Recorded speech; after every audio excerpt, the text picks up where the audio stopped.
Within this video, we're going to continue to work through our Lesson 6 student guide screws of the Rube Goldberg machines. Specifically, we're going to be working through the interface activity 2, Spline Extensions.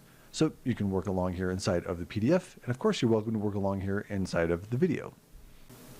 So the goal of this activity is to get the ball to roll all the way through our tube, down our ramp, and then make it into this bucket down here, bucket A. And to accomplish this, we're going to go ahead and extend this ramp by using the spline that it's attached to. So real quickly, let's go ahead and talk about what the spline is. And it's actually just this line that you see right here. It also has spline points, which are these little squares, and there's actually another one right here underneath the gizmo that you can't see.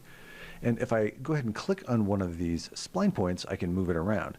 Now, I do want to make sure that I'm using the move tool, as well as making sure that the move tool in this case is actually set to use the world space. So I'll just click on this button to make sure that I see a little globe.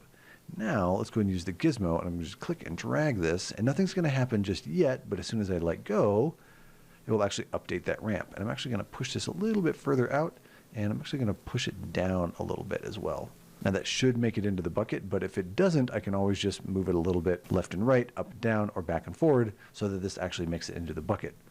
So at this point, give it a shot, hit the play button, and see if you can get that orange to drop all the way into bucket A.